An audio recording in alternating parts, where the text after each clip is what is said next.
Hello and welcome back to another edition of the GSMC College Football Podcast, presented to you by the GSMC Podcast Network on this Monday, May 5th. Happy Cinco de Mayo to everyone. We've got a good show for you today.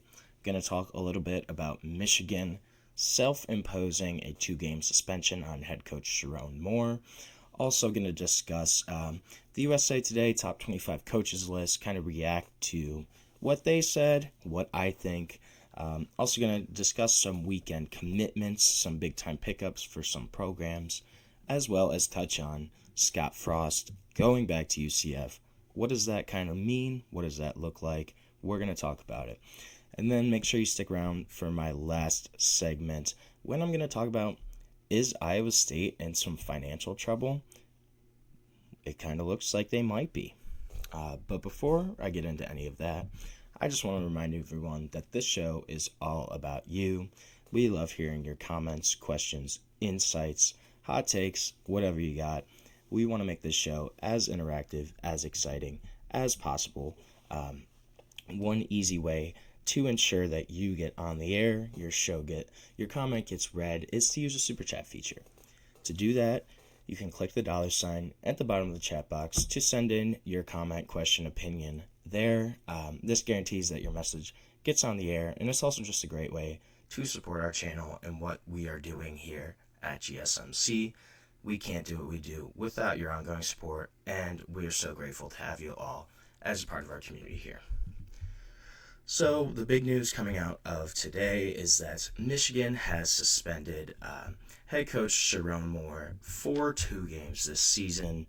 This is stemming from the Connor Stalions sign stealing scandal, I guess, during the 2023 season, where reportedly Coach Sherrone Moore, he was being investigated by the NCAA. He allegedly had deleted text messages that he had exchanged with Connor Stalions, who is the guy that was basically, at the entire center of this NCAA investigation of allegations of advanced scouting. So Sherrone Moore expected to coach the first 2 games of the season, which that includes a Week 2 matchup against Oklahoma, his alma mater. And then he's going to miss Weeks 3 and 4 against Central Michigan and Nebraska, according to a source that has been briefed on the Michigan plans around this. ESPN first reported this suspension hasn't been confirmed yet by the university or the NCAA. He had faced a level 2 charge for allegedly deleting text messages with Connor Stalions. He had said that he deleted, and there were 52 total. He said he had deleted these messages out of frustration, and that he believed the violations would take away from Michigan's national championship run. These messages were eventually recovered. And this is stemming from the entire broader case involving Michigan, involving Connor Stalions, and the NCAA. This is continuing to move probably towards a hearing in front of the Committee of Infractions. Most likely will happen at some point this summer. Reported draft of the NCAA's allegations included charges against Stalions, against Jim Harbaugh, against several assistant coaches, and the institution itself. Stalions obviously resigned from his position in 23 after kind of this whole story broke in the middle of the season, really. He was accused of coordinating a scheme where he'd collect video footage of opponents and their play signals right from the stands. He purchased tickets, and they were basically directly behind the benches of these other schools that they were playing. NCAA alleges that Michigan broke a rule prohibiting advanced scouting by collecting this video footage from dozens of games, including future potential opponents. It wasn't even teams on their schedule. It was teams that they could potentially play in the playoff as well. 2 other coaches were also named in the notice of allegations. Former defensive coordinator Jesse Minter, former defensive backs coach Steve Clinkscale. They both reached negotiated resolutions with the NCAA already for recruiting violations that were unrelated to the steal signing allegations. Clinkscale got a 2-year show cause acknowledged he didn't fully comply. Jesse Minter got a 1-year show cause for communicating with a prospect before his sophomore year. And yeah, this was their whole defense was, like Anthony said, it was the first school they got caught, but they came back and were like, well, yeah, we did this, but everybody else is doing it, right? Yeah, I get that, but I don't know. I don't think that's the strongest defense, right? You are admitting that you did go against the grain, you did cheat. Like, they straight up came out and said that they broke the rules. Yeah, I'm sure other schools are doing it, but they didn't get caught, and they also didn't admit it. And then this team goes on and wins the national championship in this season. It's obviously going to taint what happened in 2023, which I shouldn't really take away from the fact that that was a great Michigan team. Just in terms of roster, in terms of the guys they had, you have J.J. McCarthy, Blake Corum, a really strong offensive line, a great defense with guys like Junior Colson, Mason Graham, Chris Jenkins. This was a really strong Michigan team. But when you have this whole kind of scandal, it's going to take away from the fact that this team kind of, it is definitely hypocritical. But the only thing is, Michigan got caught. Texas, Alabama, Ohio State, they probably all do something similar to this. I also think a big thing of this was, even at this time in 23, coaches weren't allowed to have mic'd in. They didn't have the helmets with the microphones in it. They had to still do signals, which was crazy to me because you have, obviously, the NFL. They call the plays from the signals, from that microphone in the coach's ear, quarterback's ear. High school programs do this too. Really good high school teams, they have a microphone set where the coaches can call the plays in to the quarterback through their helmet. How do you not have this at the NCAA level? And they did change this, right? Now they're allowed to have the helmet communication. But you go back to, this is 2 years ago, 2023, 21st century, and you don't have that kind of communication at the college level, especially when you have teams in high school doing this, when you have programs like the Big Ten teams, Michigan, Ohio State, those really powerful institutions. How had the NCAA at that point not allowed this communication, which is really kind of where this whole scandal started from, right? They're trying to steal signs that the quarterbacks, most likely the backup guys, they're calling in, showing to the team. Yeah, they're trying to get those signals. How do you not have that communication already to where this wouldn't have even been an issue? And this is, again, this is another example of the NCAA's kind of dwindling power, right? I think in previous years, you might have seen the NCAA crack down a lot harder on this. They did, Jim Harbaugh got a 3 or 4 year show cause where he can't do anything. I think the other thing here with the whole story about Michigan is Michigan, during COVID, they were already given 3 years of probation from another NCAA investigation, which was into the school's illicit football recruiting activities. That was all about recruiting violations. They already got 3 years of probation from that during that COVID dead period. So when you put that and combine this with this other scandal, it was just really surprising to me that Michigan kind of got a slap on the wrist, right? If you're looking at what happened and just how the entire season kind of played out, they still went to the national championship. They had pretty much admitted halfway through the season that they're like, yeah, we did do this. But the NCAA didn't do anything about it. They didn't stop them. I'm sure the lawsuits that have happened have had an impact on this. You look at O'Bannon, obviously the House settlement. The NCAA's power is certainly dwindling. It has for the past decade at least. I'd say a couple decades. When you look at, right, SMU in 87 gets the death penalty, basically kills that football program for 30, 40 years. And now you fast forward to kind of Tennessee in the last 2 years, they had over 100 plus recruiting violations under Jeremy Pruitt. And again, they kind of got a slap on the wrist too. Michigan, they have this scandal. They have the other recruiting violation scandal. They kind of get a slap on the wrist. I think part of that is true. The NCAA, their power has kind of been really just cut off. They can't enforce decisions as much. I think that they're probably afraid that if they do come down really hard on a program, on a university, there's going to be backlash. There will be additional lawsuits. There's going to be something that could potentially come back on them and affect them even more negatively. So yeah, I think there's a certain aspect where the NCAA probably doesn't want to touch them yet. And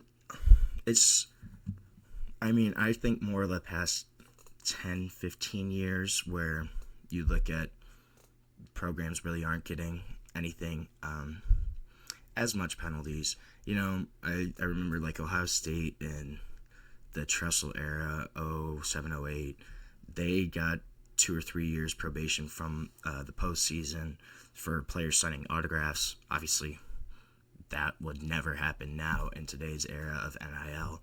I think just the entire kind of NIL landscape has changed to where these guys are basically professional athletes. And the NCAA is still trying to figure out how to kind of deal with that. They can't really do a lot to enforce these sanctions, penalties. I wouldn't be surprised if there's some kind of new organization that kind of pops up in the next couple years where they're going to be the ones to enforce the new rules on just what the NCAA is going to do. Is there going to be contracts? Is there going to be how are they going to regulate NIL? I wouldn't be surprised if there's some kind of new organization that's going to pop up and kind of take over for the NCAA in terms of enforcement of rules, things like that, because it really seems like nobody's getting really penalized from the NCAA right now. Obviously, this investigation is still underway. We're probably going to have a hearing here in the summer of what actually the final penalties for Michigan will be. I'm not sure. We'll see what kind of happens there. But this is also a scandal that it was weird because on both sides there were people saying, hey, this doesn't really matter. Probably every big team is doing this. Why even really care? This is still a really talented football team. And then you had the other side that was really going hard at Michigan saying, hey, this is kind of a farcical championship. You basically admitted to cheating. Yeah, maybe there is cheating going on, but that other side was kind of saying, well, you actually got caught. And, it was a back and forth battle, I think. For saving the NCAA specifically, I don't know if the NFL gets involved. I think college football really wants to try to stay away with that. I don't think that just college football in general wants to kind of be dealing with the NFL in terms of, I don't think they want to become like a minor league system. It kind of wants to be their own thing. We'll see, though. That certainly could be an option. I just think the interesting thing here, too, is Michigan, they're self-imposing this. They got to pick the games. He's still going to coach the first 2 games of the season. Still get to coach against his alma mater. Kind of gets to take a little bit of a bye week against Central Michigan. Nebraska could be a little tougher for Michigan, though. But the big story here is Sherrone Moore suspended for a couple games. We'll see if it affects Michigan at all. I kind of doubt it will, but you never know. So we're going to take our first break of the show right now. When we come back, I'm going to talk a little bit about some of the commitments that have happened over this past weekend in both the transfer portal and in the world of high school recruiting. Talk about those kind of impacts. But we will be back on the GSMC College Football Podcast. I feel like I'm losing my mind. Is everybody in the world blind? Please, Lord, give me a sign, a sign. I feel like I'm losing my mind. Is everybody in the world blind? Please, Lord, give me a sign, a sign. I wanna be the greatest. Everybody on the fake shit. I look around and feel like everybody is the fakest. I make this every day and I'm impatient, hoping one day I blow up from the basement. Statement, the top is so vacant. I don't hear shit that I think is amazing. Waiting for my day when I'm playing sold out shows for 1,000 faces. Hey, give me that crown, get in my way and to be put down. It ain't your place, all this my town. If I want that shit, then I'll get it right now. I'm losing it, the noose it fits, I'm losing shit. A stupid myth, you choose to live or choose to dip. You choose to fight or lose your grip and lose a gift. I feel like I'm losing my mind. Is everybody in the world blind? Please, Lord, give me a sign, a sign. I feel like I'm losing my mind. Is everybody in the world blind?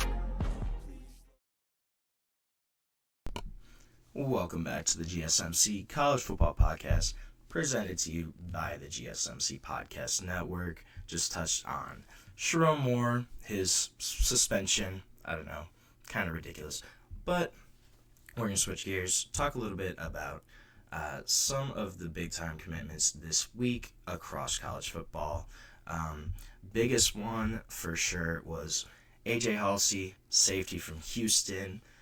Top player still available in the transfer portal. Number one safety in kind of the spring transfer portal rankings, has committed to the LSU Tigers. Took an official visit on Sunday.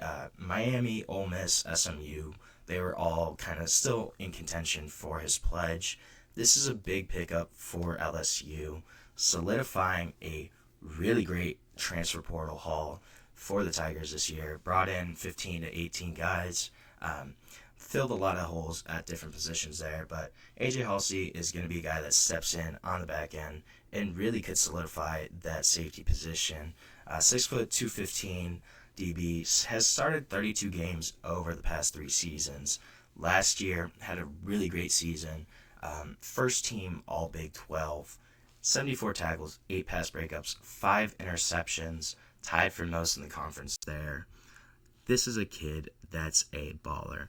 Began at New Mexico in 2022, earned a starting role there as a true freshman, came in right away, played super well, 87 tackles in that true freshman season, and then entered the portal, went back to Houston where he's from.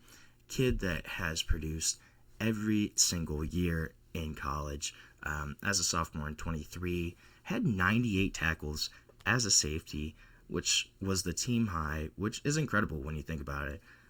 You're a safety, not a linebacker. Come down making almost 100 tackles is really impressive. And then you follow that up with an even stronger junior season this past year, where you're first team All Big 12, first team All Conference, gonna step in and solidify a spot that was a question mark for LSU. This is a really big pickup, especially when you consider that he was looking at Ole Miss was one of his other options. So you get a guy that was potentially going to go to one of your conference rivals. You get him solidified a spot on the back end of that defense that really struggled last year, especially in terms of giving up big plays. This is a guy that's a ball hawk that should do really well for LSU there, and a guy that's going to slide right in and solidify a starting position for them. Another transfer portal pickup I thought was kind of interesting was a pair of brothers. So Bear and Tiger Bachmeier, yes, those are their actual names, are Bear and Tiger. They're transferring from Stanford to BYU. This is both a good short-term and long-term move. Bear Bachmeier is a quarterback. He committed on Saturday morning. This is a kid that was a class of 2025 recruit, committed to Stanford out of high school, enrolled there this spring, decided to transfer to BYU. He's not going to play this year. They have incumbent Jake Retzlaff at quarterback. Should be one of the guys in contention to be the backup this year, and then potentially compete for the starting job in 2026. He said he was attracted to BYU's kind of open offensive scheme. They also have a rich history of quarterbacks, and that includes this pretty strong recent run under offensive coordinator Aaron Roderick. Obviously, not a great NFL quarterback in Zach Wilson, but a kid that had a really great career at BYU. They've had strong quarterback play the past 5-10 seasons. Just looking at some of the other guys there too.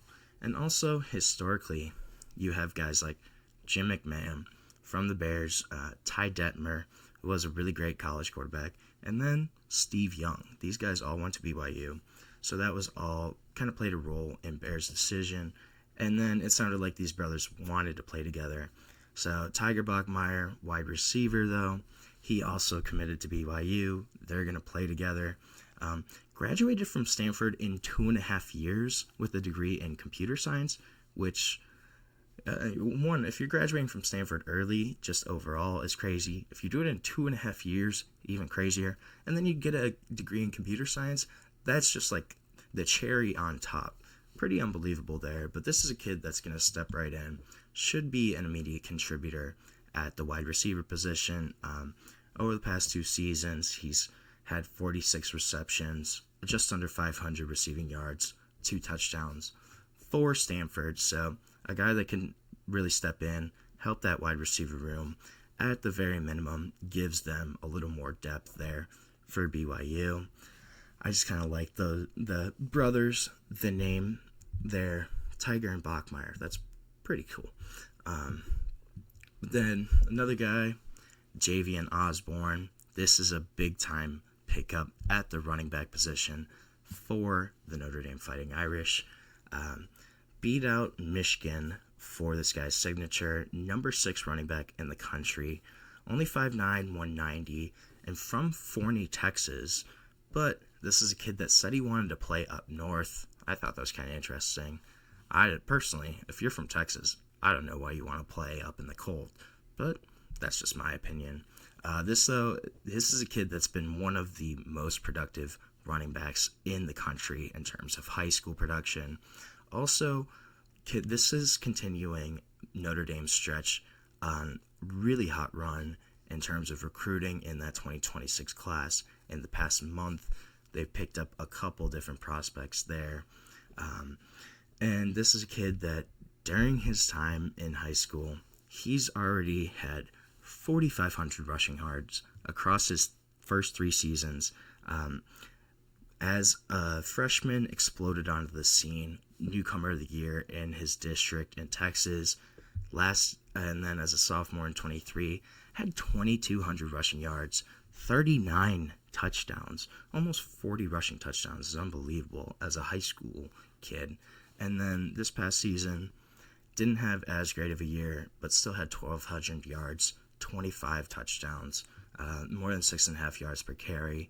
This is a kid that's a really electric, exciting running back, and a big pickup for Notre Dame. This is going to continue to just add to that really strong running back room. Obviously, Notre Dame this year, they have Jeremiah Love. He's going to be gone, though, by the time that Osborne comes in, but you still have Jadarian Price, Aeneas Williams, Kendron Young, guys that can't step into that role. But this is a guy that's going to mix in there, potentially be a contributor from day one, but a big pickup for Notre Dame, going to continue that stretch of really successful running backs. And then USC also had a really great weekend in terms of commitments. Got a 5-star commit in offensive tackle Kenny Pepe on Thursday. But I think the bigger one is they pick up the number 1 cornerback in the country in Albert Hill from Akron, Ohio. So Albert Hill, a kid that played at Archbishop Hoban, which is a really strong program out of Akron. A kid that's only 2 hours away from Ohio State, so it's really surprising that doesn't go to Ohio State. And normally, if Ohio kids don't go to Ohio State, they go to Michigan. Michigan wasn't even really in contention here. It was USC and Oregon, it sounded like. Albert Hill decides to pick USC, and USC has been on an absolute tear in terms of recruiting. He is the third top 100 defensive back in the country in terms of this class for USC. They also have RJ Sermons, who's the number 28 overall guy, and Brandon Lockhart, who's not too shabby at number 79 overall in the country. Those three guys are going to reload that secondary. That's a loaded class for USC, and USC is just continuing their momentum right now. This is a kid that, as a prospect, is really impressive. Super instinctive, had 4 interceptions, 3 pass breakups last season. Also just great technical ability, speed and space. This kid that's shown up in both high school and on the 7-on-7 circuit, and basically been one of the top DB prospects in the nation since his freshman year. He's instinctive, he's well-schooled, he's pretty technically buttoned up for his age. A kid that should kind of step in at USC right away. That's an exciting roster for the Trojans, exciting recruiting class that's going to be coming in. And Albert Hill, big pickup for the Trojans right in Ohio State's backyard. They steal him from under their nose. And that'll be interesting to see kind of how Ohio State reacts, how USC keeps this momentum up. Is going to be 2 big storylines to watch for that 2026 recruiting class. So right now we're going to take our second break of the show.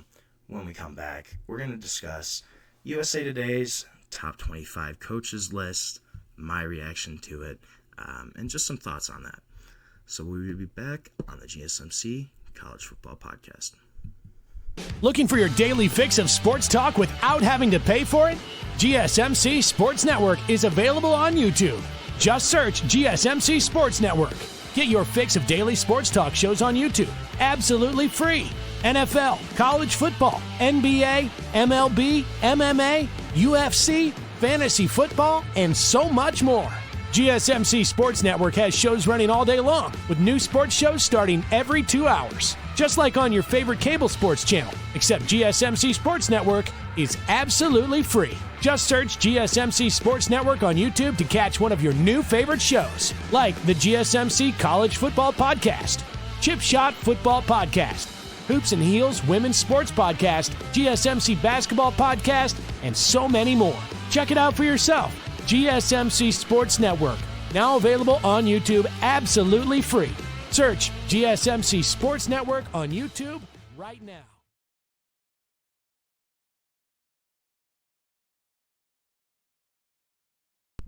Welcome back to the GSMC College Football Podcast.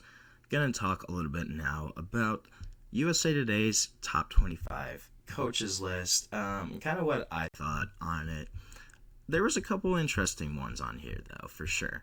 So, USA Today, there are only 3 head coaches in active college football right now that have won a national championship. You have Kirby Smart, Ryan Day, and Dabo Swinney. So their list had those 3 guys at the top. They had Kirby Smart 1, Ryan Day 2, Dabo Swinney 3. And then it went Steve Sarkisian at 4 out of Texas, James Franklin at 5 out of Penn State, Dan Lanning, Oregon at 6, Marcus Freeman, Notre Dame 7, Kalen DeBoer 8 from Alabama, Lane Kiffin 9, and then Brian Kelly 10.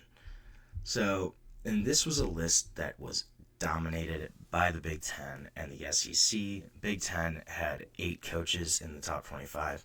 SEC had 7 coaches in the top 25, as well as 9 of the top 10 coaches on this list were from those 2 conferences.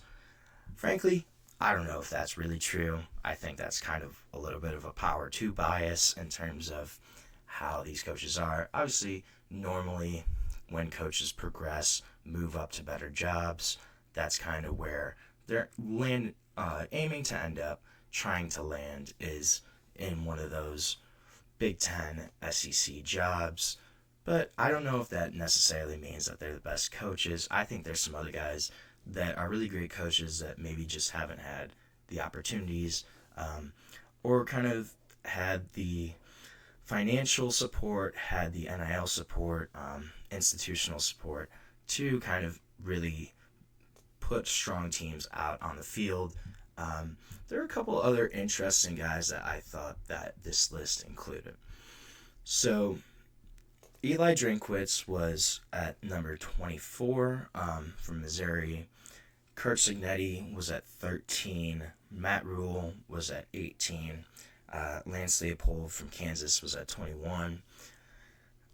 So my thoughts, I think Curt Cignetti, he seems a little high at number 13 for me. Obviously had a really great year one at Indiana. A guy that has won basically at every program he's been at.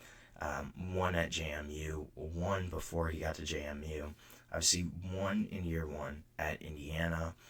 I just want to see it a little more. I want to see what year two looks like for Curt Cignetti. He certainly very well could be a top 15 coach in college football. I'm not discounting his talents right now as a head coach. I just kind of think that he did it in year one. Could that be a flash in the pan for Indiana? Are they going to drop back down to a 7-8 win team? Or is this the start of a new era for Indiana football? And something that Cignetti can keep up, keep the momentum going there? That's going to be the big question mark for me. I just want to see it again in year two, see what this Hoosier team looks like before I'm ready to say that Curt Cignetti is a top 15 coach in college football, potentially even top 10. Do I think he has the talent for that? Yes, certainly. Do I think his pedigree up to this point has kind of given him a spot up there? Yes, I would agree. But I just want to see it again at Indiana, at that Big Ten level. Can he produce another 10-11 win season, keep that momentum going, especially when you think of he brings in Fernando Mendoza from Cal as the quarterback this year, a kid that I really like, a dude that I say is a gamer, just a guy that stats may not look great, but tough, gritty, will win you football games just out of pure effort and energy. I really like him. Will he I think he's an upgrade from Curtis Rourke. Will he be able to help Indiana maintain and keep that momentum that they kind of generated last season? That's going to be the big thing here. And if Curt Cignetti does have another great year, I think he certainly is a top, maybe 10 coach, certainly top 15 though. Another guy I thought was a little overrated, at least for the current landscape, was Matt Rule. So Matt Rule, I am not discrediting him in his previous stops. Obviously, he turned around Temple, complete rebuild there, completely rebuilt Baylor. Will this be the third program that he can completely rebuild? Or, obviously, I think his star kind of lost a little luster from the Carolina fiasco. What happened in the NFL? Has that affected him negatively in terms of standing? I think so. This is a guy that probably, if he never left college football, would be much more highly regarded. I'm just curious, will he actually be the guy to turn around Nebraska? That is a program with expectations to eventually get back to their blue blood status. Nebraska had a run of 3 national championships in 4 seasons in the 90s. This is a team that's produced multiple Heisman winners, a program that is historically proud, a program that has sold out every home game since before JFK was assassinated. Can he be the guy to actually turn around Nebraska? I think that's going to be an interesting storyline. There is certainly an ability to do that there for Matt Rule. I think Lance Leopold, though, at 21, and Eli Drinkwitz are certainly 2 guys that are being underrated. If you look at what Lance Leopold has done at Kansas, bringing them from a program that won 9 games over 3 or 4 seasons to a team that is a consistent bowl contender at the minimum, that's super impressive. And you look at, obviously, Kansas is going to be a basketball school. That's just how it is. That's how it's always been. It's a basketball blue blood. And that's number one priority there. So you come in to a program that's in a power conference that never really has done anything in terms of football, and you instantly bring them a ton more success than they've had. I don't even know in how long. I think that deserves a bunch of credit, especially coming from a MAC program. Lance Leopold, he was hired from Buffalo. He wasn't hired from another power conference team. He came from the MAC conference and took Kansas from a team that couldn't win anything to a team that's at least a bowl contender every single year. I think that deserves a lot of credit, and I think he's probably a better coach than this list might indicate. On kind of the same note, Eli Drinkwitz at 24, head coach from Missouri. Missouri is a really difficult place to win. You're in the SEC. You're just not on that kind of same level. Football's not as much of a big concern there. You're not in better recruiting grounds. You know, you have to deal with the Texas, the Oklahomas for your talent. It's a really difficult job to win at Missouri.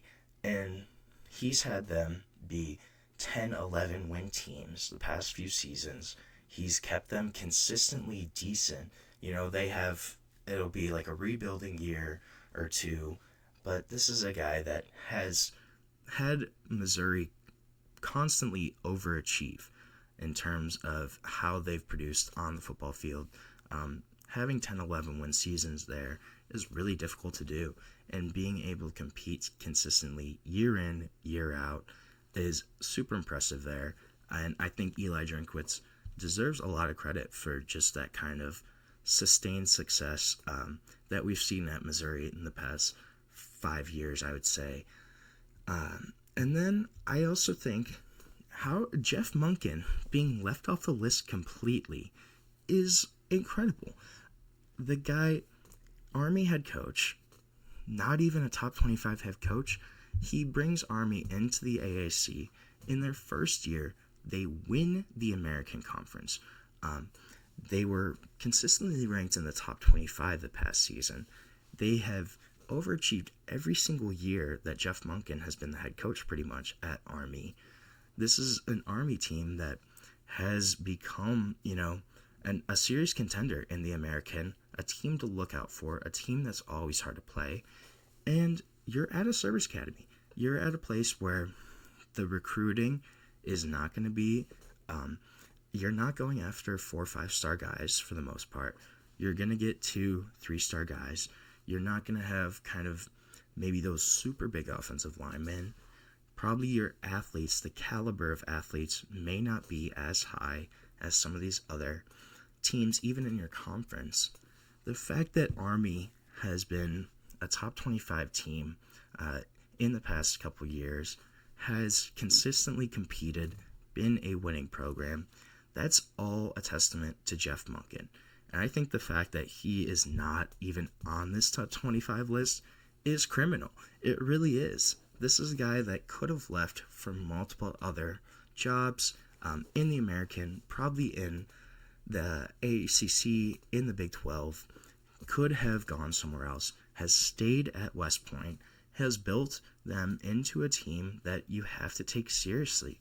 Army is no longer a walkover. He's restored their status as a football program. And the fact that he's done that with the restrictions there is incredible. I think it deserves a place on this list. And I think that he's a guy that is constantly getting overlooked in terms of the national media, in terms of what is happening at West Point.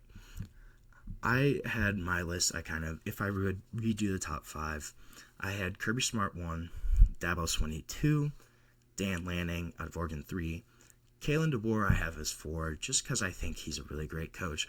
That's a tough place to be at in Tuscaloosa year 1. I still think that he will bounce back from a coaching perspective. And then I had Ryan Day at 5.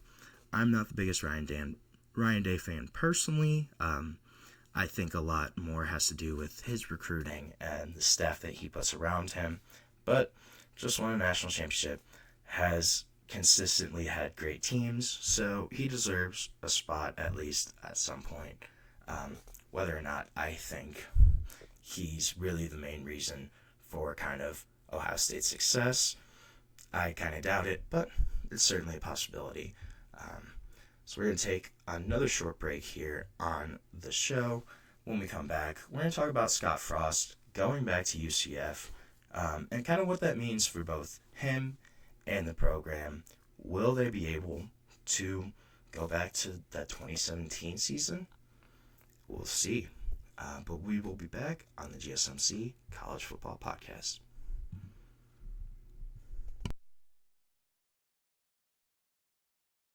For the best and latest podcasts available anywhere, go to the podcast app on your cell phone and type in GSMC to access free content-rich podcasts on health and wellness, book reviews, sports, entertainment, relationships, social media, movies, technology, finance, and even weird news. Subscribe and download the GSMC Podcast Network's family of shows, available everywhere podcasts are found.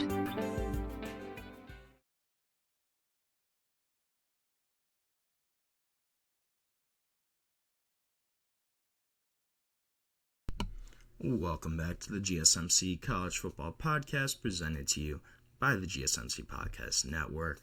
Just touched on USA Today's ranking of the top college coaches. Going to talk about a different college coach in Scott Frost, his return to UCF, and kind of what this means for both himself and the UCF program. I thought this was a really interesting hire when it kind of happened earlier this year. This is a guy that took UCF to that undefeated 2017 season, then left to take the head coaching job at Nebraska, which was his alma mater, where he was the starting quarterback of the 1997 team. That was the last team in Nebraska history to win a national championship. Just talked a little bit about Matt Rule and could he bring that stretch of success back. Well, Scott Frost was a part of that final kind of success. And when Nebraska decided to part ways with Mike Riley in 2017, at the time, Scott Frost was the obvious hire. He seemed like the best candidate. He's coming off a season in which he led UCF to their quote-unquote national championship, was a starting quarterback on the Nebraska team, a guy that was a good coaching candidate in general besides that, and it made a lot of sense at the time for Scott Frost to take that job. He had the coaching resume at that point, couldn't ignore the pull of Nebraska, of the opportunities that came along with being in the Big Ten, with being in Power Conference football. Obviously, if you think about at that time, UCF still in the American Conference, so they were not yet in a Power Conference. But when you look at Scott Frost's tenure at Nebraska, had 4+ seasons there, went 16-31, and was 5-22 in one-score games. That seemed to be the common theme, common thread of Scott Frost's time at Nebraska. Was they would get right there, it'd be a 3-point game. They'd be right there at the end, and then they lose basically every time. You look at 5-22, that's less than a 25% winning percentage in those games. This was a program that was consistently frustrating under Scott Frost, was fired into the 2022 season, and then took some time off. So kind of bounced around. He coached his son's Little League team. He had said in an interview that coaching 7-year-olds was sometimes easier than coaching 19-year-olds. I could see that, honestly. But then takes some time last year, visits the Rams during their offseason program. A job comes open in the summer of 2024, and Sean McVay immediately reached out to Scott Frost. So Scott Frost, he was hired as a senior analyst, mostly helped with special teams, but also worked with both offense and defense for the Rams this past year. And this was a guy that when the UCF athletic director, he was kind of going and seeing who could potentially be available for this UCF job after Gus Malzahn came to him and said, hey, I don't want to be the head coach anymore. I do not want to do everything that comes with being a head coach in this new era of college football. I don't want to have to deal with NIL. I don't want to deal with this transfer portal. I kind of want to just go back to play calling. So this happens. Gus Malzahn leaves for Florida State. And when the athletic director at UCF kind of reached out to the Rams, there was nothing but good things that were said about Scott Frost during his time. He called Sean McVay. He called Les Snead, the GM of the Rams. They both said that Scott Frost would do anything that was asked of him. He'd make copies around the office. They said you would never know that he was the head coach at a major college program. And then he also called former athletic director at Nebraska, Trev Alberts, to kind of give a better understanding about what happened there during his tenure with the Cornhuskers. So everything that kind of seemed when he was doing his background about Scott Frost and his time off after UCF, it all kind of seemed like this could maybe be a really good hire again for them. And that 2017 season, you also have to understand, it carries so much weight around UCF, around kind of the culture there, because of its significance to both the fans and the school history, and also one that it changed the future of both UCF and the program, as well as college football, right? That was a big deal when they went undefeated. They didn't get in the playoff. They played Auburn, and I want to say it was the Peach Bowl, beat Auburn, and then, declared themselves the national champions of that season. That was a really big storyline for college football. Their athletic director at the time, he came out, he self-declared them national champions. He said they were locked out of the 14 playoff. They had finished 12th in the final college football playoff standings. They really started lobbying for more attention to be paid to schools outside the Power Conference. And then that 2017 season, it also positioned them to pounce during the next wave of realignment. So, sure enough, 2023 comes around. UCF Knights are now playing in a Power 4 conference in the Big 12 for the first time ever. And then you go back to this past season, college football playoff finally expands to 12 teams, could potentially expand even more to 14, maybe 16 down the line. So now you go back to, unlike 2017, when that team really had no shot of winning a national championship, right? They go undefeated, they win their conference, they beat Auburn, but they weren't in contention. They weren't even in the discussion for getting into the college football playoff at that time. So unlike 2017, for UCF, they have a defined path. They're able to potentially play for a national title. They no longer have to go undefeated and then kind of just pray and hope for a shot, because they could potentially win the Big 12 championship, doesn't matter the record, and they're in the playoff right away. But also, the game is different, right? Had the transfer portal, had NIL, kind of existed when Scott Frost was at UCF during his first tenure. He probably wouldn't have been able to keep that 2017 team together, realistically, right? You had guys that were stars. Remember Shaquille Griffin, guys like that, Mackenzie Milton, his quarterback during that time, they would not have returned to UCF. And then that 2018 team, too. If you remember, Josh Heupel took over for Scott Frost. They also went undefeated, then lost to LSU in the Fiesta Bowl. They definitely wouldn't have stayed together either, right? The transfer portal and all of that probably would have broken up these teams, but there's a lot more positives for UCF right now. This upcoming season, they're going to receive a full share of television revenue from the Big 12 for the first time. They had received a half share the past 2 seasons. Just that was kind of one of the requirements for them joining the Big 12 was the first 2 seasons. They were not getting as much of revenue, only getting half of it that everybody else in the conference was getting. So, obviously, while it's more than they received in the AAC, that first 2 seasons, it was hard only getting half shares because they weren't getting as much as the other Big 12 schools, making it harder to compete, and also just struggles with NIL funding. So, these first 2 seasons in the conference, UCF has gone 10-15 overall, has only gone 5-13 in terms of Big 12 play. However, they're getting this full share this year, assuming the House settlement kind of goes into effect. Their athletic director said that UCF is aiming to spend the full $20.5 million, including fully funding football. So you have that money also coming in terms of NIL, scholarship, people in recruiting. That's a big plus for UCF. This is a team that's also had a bunch of coaching changes. If you go back over the past 10 years, they've had 5 coaching changes, dating back to the final season under George O'Leary in 2015.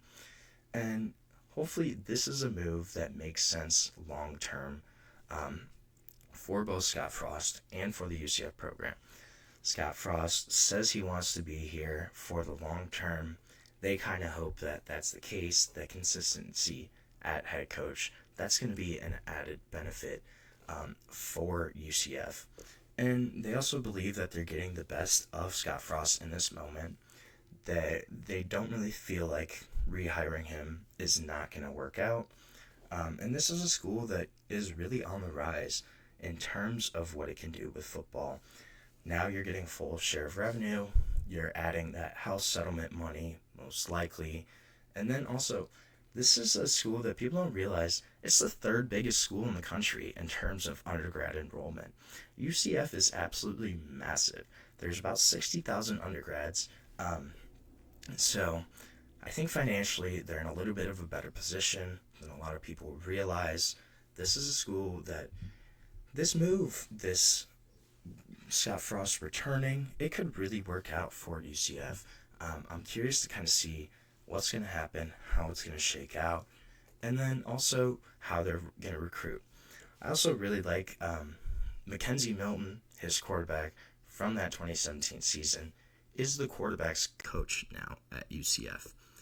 I like that as a guy that could potentially be like a Brian Hartline role for Ohio State, right? You're a position coach, but you could really be a great recruiter in terms of he's a guy that goes, hey, I had success here at UCF. We had a lot more disadvantages at that time.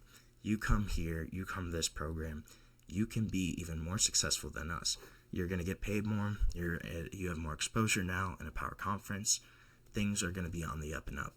That's a guy that you want in your program, around your program, as a dude that's been a player for them, had success, can be a guy that recruits go and say, hey, look at Mackenzie Milton, what he did there.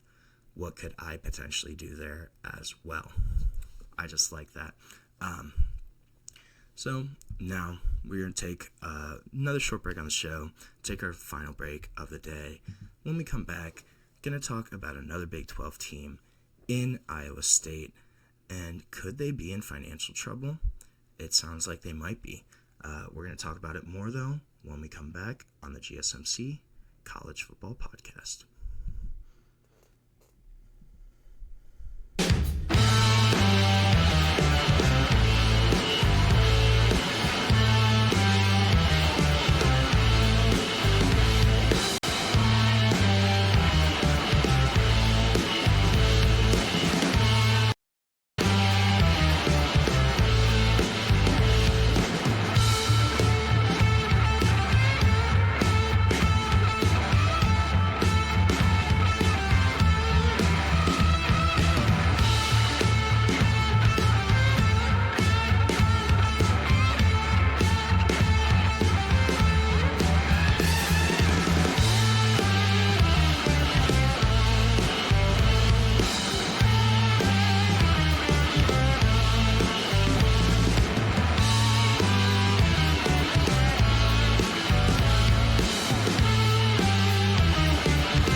Welcome back to the GSMC College Football Podcast on this Monday, May 5th. Happy Cinco de Mayo to everyone. Talked a little bit about Scott Frost. Gonna switch gears and talk about another Big 12 program here in the Iowa State Cyclones. And could Iowa State athletics be in financial trouble? So this is a story that's been kind of under the radar right now. Earlier this week, Iowa State Athletic Director Jamie Pollard went on a podcast and kind of discussed some of the problems that his program is facing moving forward. Discussed the impending House settlement in terms of revenue sharing. And he was quoted, he said, Iowa State does not have that $20 million. He's like, but if we don't pay it for this coming year, we've got big problems, right? So we're going to pay it. And this $20 million, reportedly, it's going to be right around that money.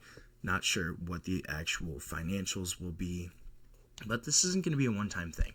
This is going to be an annual expenditure, and according to Jamie Pollard, that's the crux of Iowa State's most significant issue moving forward. He said that because of the financial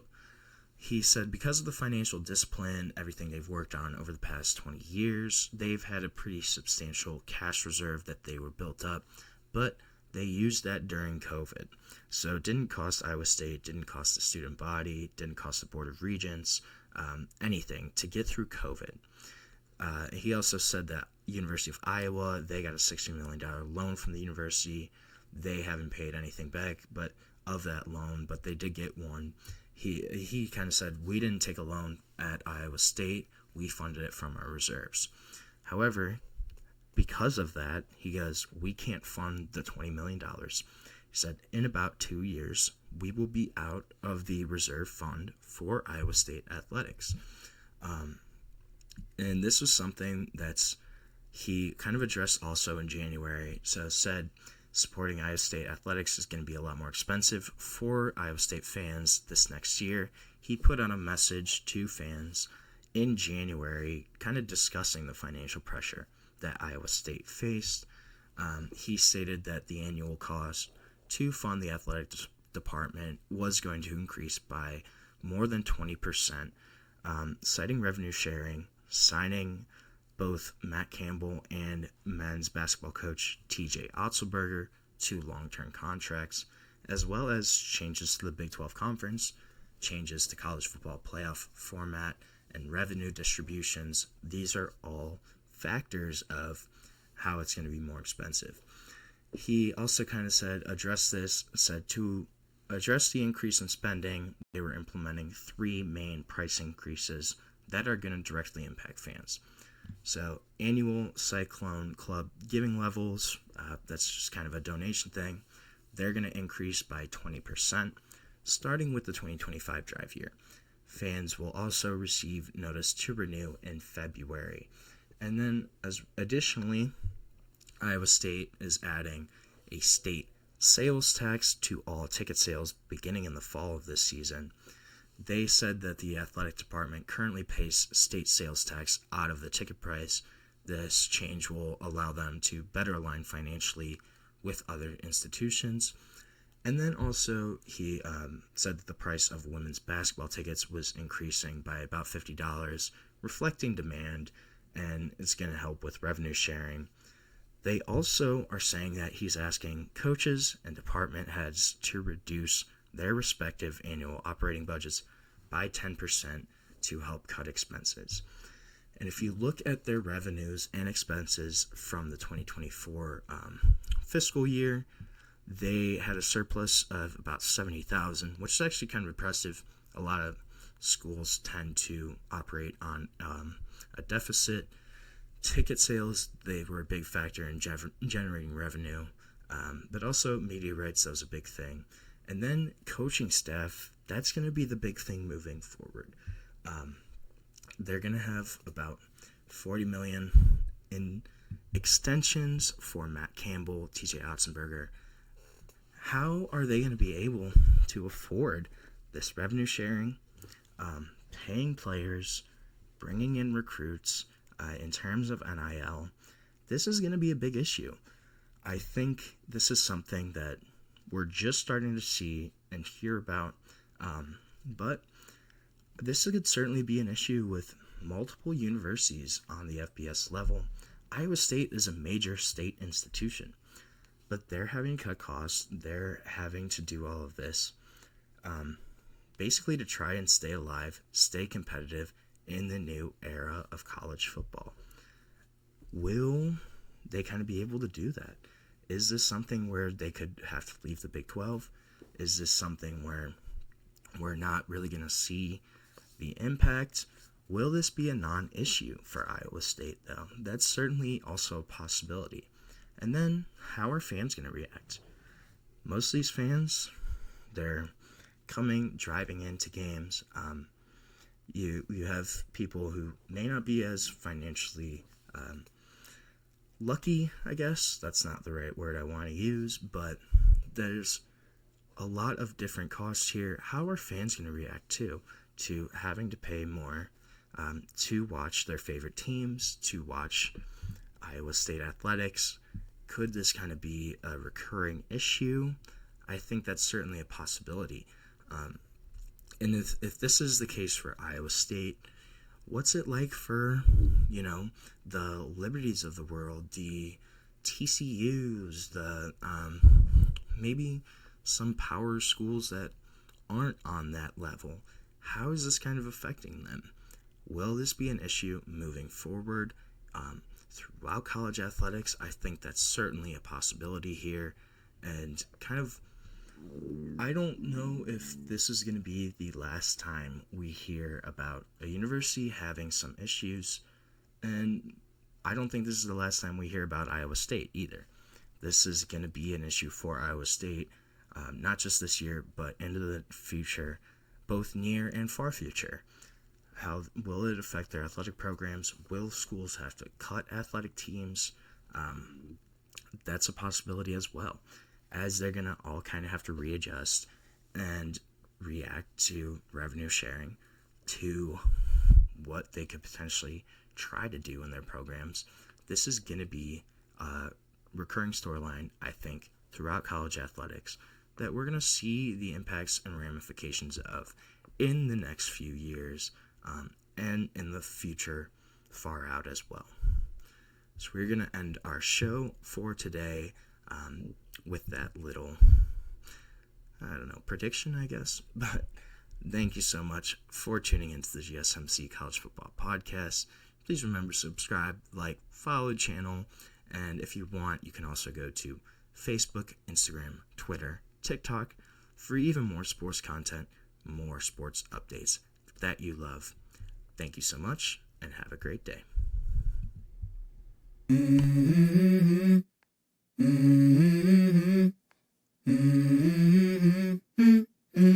Let's go. I wake up to a little bit of drool on my pillow, feel like it's gonna be a bad day.